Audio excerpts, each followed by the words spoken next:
Assalamualaikum warahmatullahi wabarakatuh. Perkenalkan, nama saya Miki Almafitri Anita, NIM 223141100. Saya dari kelas PGMI 2C. Di sini saya akan menjelaskan tentang 3 materi. Dan yang pertama tentang sejarah bimbingan konseling di Indonesia. Dan yang kedua tujuan dan fungsi. Dan yang ketiga asas-asas dan bidang bimbingan konseling. Untuk yang pertama yaitu sejarah bimbingan konseling di Indonesia. Di Indonesia, pelayanan konseling dalam sistem pendidikan mengalami perubahan nama. Pada kurikulum 1984, semula disebut bimbingan dan penyuluhan atau disingkat dengan BP. Kemudian pada kurikulum 1994 berubah nama menjadi bimbingan dan konseling atau disingkat dengan BK. BK mulai diresmikan di sekolah Indonesia sejak diberlakukan kurikulum 1975, kemudian disempurnakan ke dalam kurikulum 1984 dengan memasukkan bimbingan karir di dalamnya. Untuk fase-fase perkembangan bimbingan konseling di Indonesia.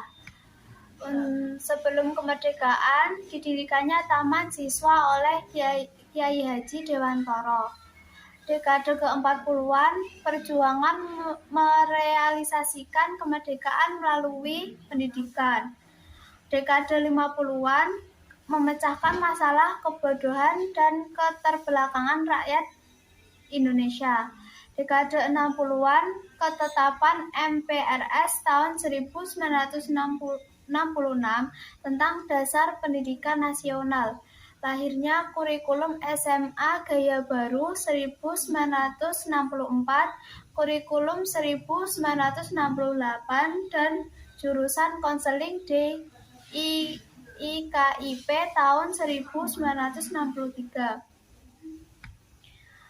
Dekade 70-an, upaya dalam penataan legalitas sistem dan pelaksanaannya.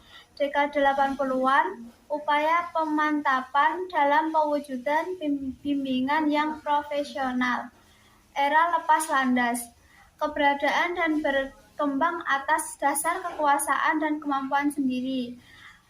Yang terakhir, bimbingan berdasarkan Pancasila, mampu menunjukkan ciri-ciri kepribadian di tengah-tengah pergaulan dengan bangsa lain. Dan untuk yang kedua tentang fungsi bimbingan dan konseling Islam. Fungsi yang pertama preventif, yaitu membantu individu menjaga atau mencegah timbulnya masalah bagi dirinya.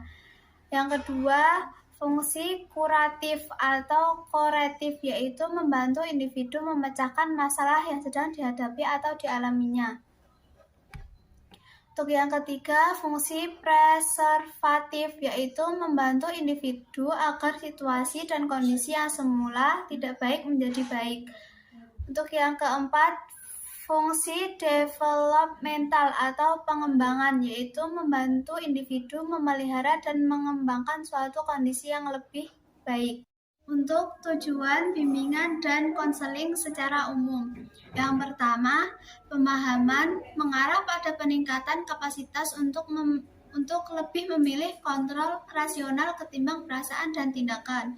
Yang kedua, berhubungan dengan orang lain, bertujuan untuk membantu dan mempertahankan hubungan yang bermakna dan memuaskan dengan orang lain.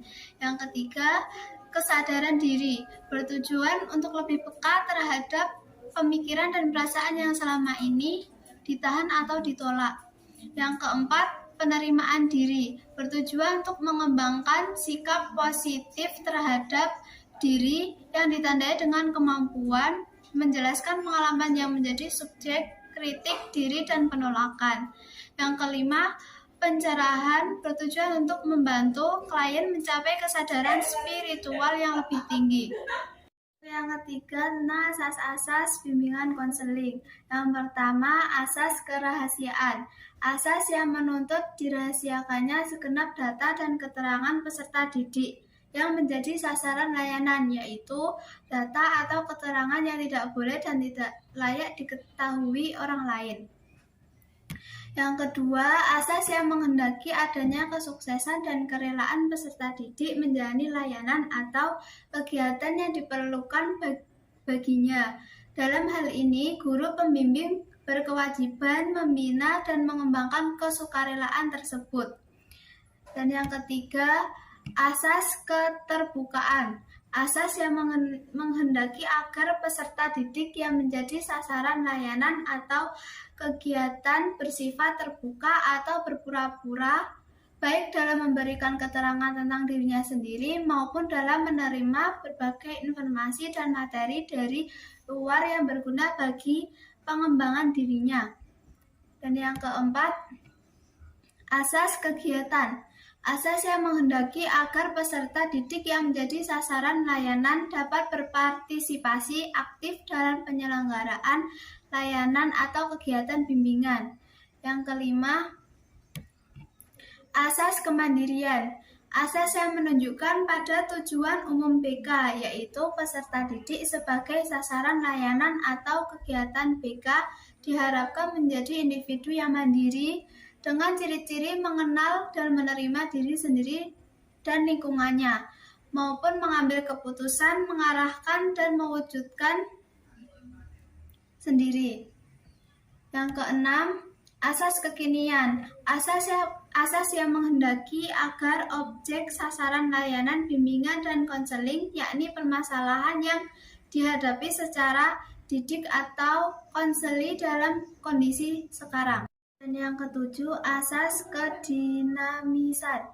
Asas yang menghendaki agar isi layanan terhadap sasaran layanan atau peserta didik yang sama hendaknya selalu bergerak maju, tidak menonton, dan terus berkembang serta berkelanjutan sesuai dengan kebutuhan dan tahap berkembangnya dari waktu ke waktu. Yang kedelapan, asas keterpaduan. Asas yang menghendaki agar berbagai layanan dan kegiatan bimbingan dan konseling, baik yang dilakukan oleh guru, pembimbing maupun pihak lain, saling menunjang, harmonis, dan terpadu.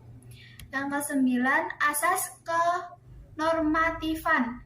Asas yang menghendaki agar segenap layanan dan kegiatan BK didasarkan pada nilai dan norma yang ada, atau tidak boleh bertentangan, yaitu nilai dan norma agama, hukum, peraturan adat istiadat, ilmu pengetahuan, dan kebiasaan-kebiasaan yang berlaku. Yang ke-10, asas keahlian. Asas yang berkehendaki agar layanan dan kegiatan bimbingan dan konseling diselenggarakan atas dasar kaidah-kaidah profesional.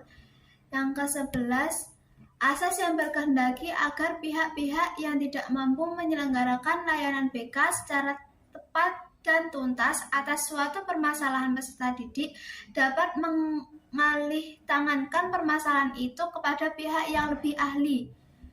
Dan yang ke-12, asas Tut Wuri Handayani. Asas yang menghendaki agar pelayanan bimbingan dan konseling secara keseluruhan dapat menciptakan suasana yang mengayomi atau memberikan rasa aman, mengembangkan keteladanan, dan memberikan rangsangan dan dorongan, serta kesempatan yang seluas-luasnya kepada peserta didik untuk maju. Demikian beberapa hal yang bisa saya sampaikan pada kesempatan hari ini. Saya mohon maaf yang sebesar-besarnya apabila ada tutur kata maupun tindakan yang kurang berkenan. Dengan ini saya tutup. Terima kasih. Wassalamualaikum warahmatullahi wabarakatuh.